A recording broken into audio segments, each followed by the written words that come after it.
that. We go, I already told you that. Girl.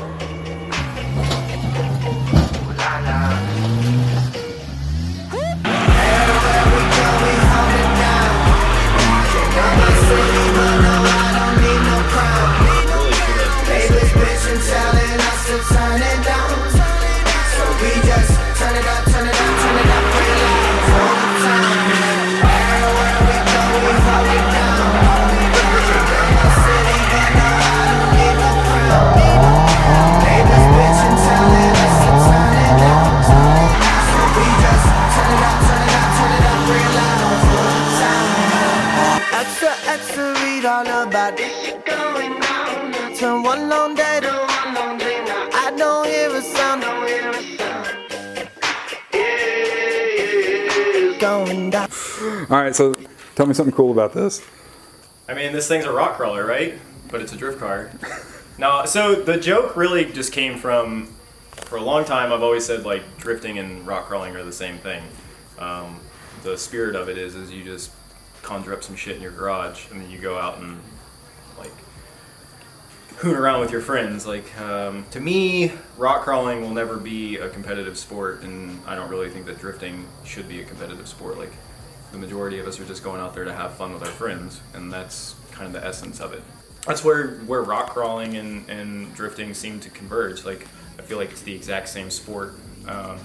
So for me, I've kind of become burnt out with the rock crawling thing, and I've got this Jeep that I've put a lot of time into, and it's something like really off the wall on the off-road side. It's like super lightweight. It's got these crazy lightweight axles that nobody thought would ever work, and I've kind of gone out there and done something by making a Dana 30 like live with sticky 37-inch red labels underneath like a Jeep that's super capable, that's also super small, that nobody thinks can do anything, and it runs the hardest core trails in the country. Anything that I do from here isn't necessarily like progressing the car. There are some things that I want to do for myself, but like realistically, I'm not making the vehicle any more like capable at this point, and I'm a little bit bored with it because of that.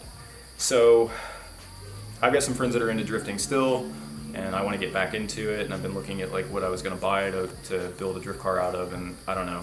We've always joked that like Cherokees are just station wagons with stick axles, and there's no reason that stick axles can't like drift. Like I come from a sprint car family, so like sprint cars are live axle front and rear with 4 links and you know, push-pull steering and stuff. Like it's all super simple stuff, and they set track records all the time. So to me, there's no reason why like the fundamentals of the suspension can't be dialed.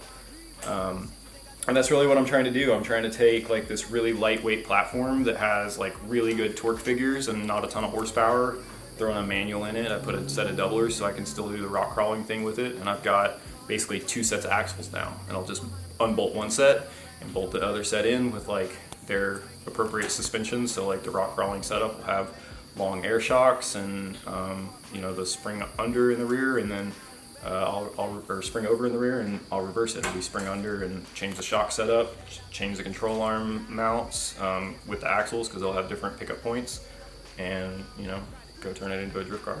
So what exactly have you changed on this to make it more like drift oriented? So like it's basically a beam axle in the front, so it's like a solid axle, and I built a special beam that has like 3 degrees of camber built into it. So that's not really something that you can really change in like a solid axle. So I went ahead and just like picked a decent little round number based on the caster angle that I'm going to run with that, and like the knuckle design. It's kind of a middle ground. I didn't really want to go too extreme with it and then it'd be set in stone. So there's that. I'm changing over to like an 8-inch coilover that I can tune in the front from like an air shock, so I can change like spring rates and valving in the shock and nitrogen charge to basically change like my dampening. And then you know, the rear suspension just flips around, but like for the most part there isn't actually anything changing with the chassis. Like the Jeep itself is going to be the same. I'm going to add a handbrake and that's it. Off-road axles have the same knuckle design and same inner C and everything, so like it's basically the same geometry with the steering. I'll just increase the pitman arm length, which will then change like I'm limited at 40 degrees with the off-road setup, and I'll have right around 47 degrees with the drift setup, which it won't be great, but it'll be enough. It's a 102-inch wheelbase, so it's not a real long car. To the ground. So show how light the rear end of this thing is. All right, so this is insane. So this thing is really lightweight. You know, Like- with a rock crawler, like we're running 37-inch tires that are about 93 pounds a piece, plus a wheel. So you're talking like 100-pound corner weight each, and then the axles, you know, combined are, I don't know, close to 600 pounds. So like the chassis weight and everything is honestly super light for this. I'm hoping that this thing weighs, even with the doubler and everything, and a winch in the front and everything, like 2,700 pounds, 2,600 pounds. I would believe it. Cherokees are just little Honda Civics. Like the way that they're constructed, they're just a sheet metal chassis. Once you cut away the roof and everything and build it back the way I have with like a frame underneath, I don't know that you can find a lighter weight platform. How much, like, so these 4 liters have like a lower, this is a 4 liter straight six. Yeah. And they make a lot of torque down low. Yeah, so the RPM range basically starts off idle. Right. And they make peak torque from idle. You don't even, no, if you look at the dyno curve, a lot of them make peak torque by like 2,000 RPM and Right. start falling off. Right. They're like 208, 212 foot-pounds from idle up to about 3,500 RPM where they start falling off. And that's about where horsepower kicks in. And so they come off idle at like 110 horsepower, and by 2,000 RPM, they're making close to like their peak power numbers. And there's you know that old adage that like horsepower sells cars, but torque wins races, right? Yeah. So like in a track application, like horsepower is really not the number you're looking for. Well, and the other thing is like the axle that I use for this is just an old off-road axle that Right. I've had that's bent. So it has a little bit of camber built into it, but like it's still runnable, but it's 456 with a spool. Yeah. Like it's gonna have plenty of gear ratio, and I plan to put a pretty big tire on it. So like my hope is that I can just bog it down low and basically stay between like 2,000 and 4,000 RPM and, you know, just let it eat. I think that this is a perfect example of like a bunch of slept on ideas. Like, so. Yeah, I've been putting this idea together, like it's been in my mind for a good 5 or 6 years. Like the guy that, so I used to have a fab shop and I used to build like off-road vehicles and stuff, and like me and the guy that worked for me were big Cherokee buffs. Like we both wheeled Cherokees and we thought that they were the ticket.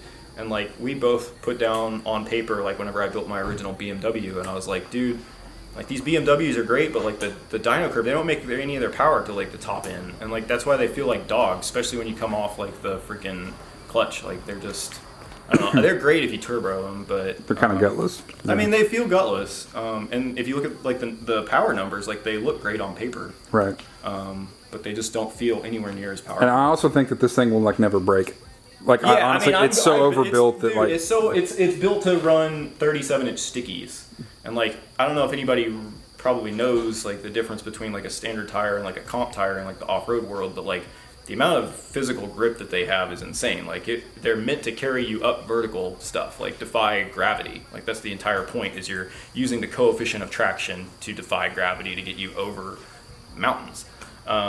And so like taking that philosophy, like that's exactly what this car does, and just basically taking the suspension, lowering it down so that the center of gravity is lower, changing the anti-squat numbers, changing the roll center, and like setting up the shock package differently to basically maintain grip on pavement and like a flat surface. It's not a hard thing to do. right. Yeah, I think that this. Yeah, I think that this is going to be way more successful Yeah, I than a think lot this of is gonna people. really work This gets a well. lot of hate. Like I will say this. So It's going to be controversial. I don't know that it gets a lot of hate. There's like, so the other thing that's interesting is like things always seem to come in waves, and like we've talked about this for a long time. This isn't like an old idea, but all of a sudden there are several people that have similar setups. Like there's a guy in France now that is drifting an XJ, and there's like 3 or 4 other people that have like streetcar setups, because these are getting popular to turbo. You can make pretty good power out of a 4-liter with a turbo. Now that I'm like kind of going this direction with it, I think, you know, a stroker build's probably the way to go, and like maybe play with turbocharging. But like the initial idea is just to get grip and see where I start running out of power. Yeah. And like basically go up in tire size to a point where I actually am having an issue like getting it to push the tire, or you know, just working through whatever the issues are. Like for me, the majority of my car sports revolve around just like having an idea that's divergent from everybody else and implementing it. Like that's been what I've done. Like if somebody says it can't be done, like I want to prove them wrong. Yeah, for sure. Like For sure. So that's kind of where I've always chased, and like just as much of like the driving aspect. Like I love building stuff. That's probably my bigger hobby is the building, and so you know that's what I want to do is just like find a problem, find a solution, and there's going to be a lot of that with this. Right. I don't have a test mule to like go off of that somebody else has worked the bugs out of, right? Like this is the only one. I think this is going to pull wheels off the ground. I do too.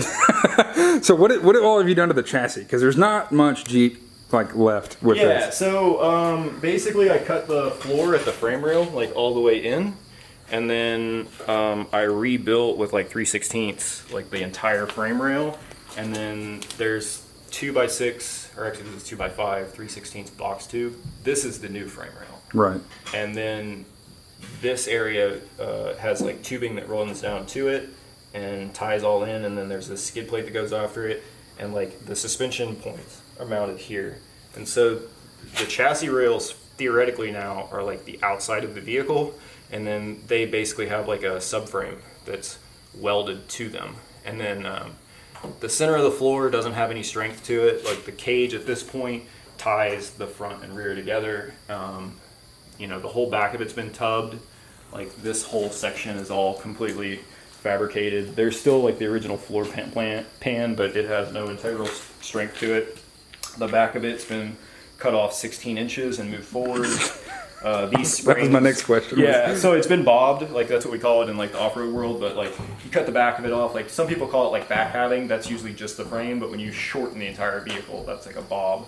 So yeah, it's 16 inches shorter, and then the suspension, these leafs are off of like a Jeep Wrangler YJ. So they're a symmetrical leaf, like that's why I run them. They're equal on both sides, and with that, like I came up with basically like a motion ratio. So like as a spring goes from like a curved like orientation to flat, it gets longer, and as that happens, that axle moves up and down at the same time. And so there's a radius to that that's called the motion radius. And so I built a 4-link using that, with like the main leaf being the lower link, and then having like a fixed link that moves with that radius. So it's like a really short link, but like when you put the math to it, it basically equals like a really long link. So it's a super small package, really lightweight, it moves really well. And so off-road, there's not any wheel hop. And I really think that it'll work in this application as well. But like my upper links are only 7 inches long. But all of that's been done. I think unless you're running the super sticky tie. Oh, those are KR20s. Yeah, Those are worth their weight in gold right now. These are just the old Kendas off my drift car. Like I just On a Jeep wheel. Well, yeah, I ran Jeep wheels cut on to my the BMW. Here, No wonder why your son don't need a gun to get respect up on the street. Under the sun, the bastard son. Here's the other thing is like on my BMW, I ran Jeep wheels. Like they're 5x120, and these are 5x5. So like they work real well. Just a set of adapters. Essentially, to change this out from like a drift car to a rock crawler, you'll have Maybe 3 hours of work. 3 hours of work. So this could, in theory, be like the ultimate cross-platform. Yeah, so I don't even know that it'll take that long. So the rear axle, the other day I timed it, and I pulled the rear axle in less than 15 minutes.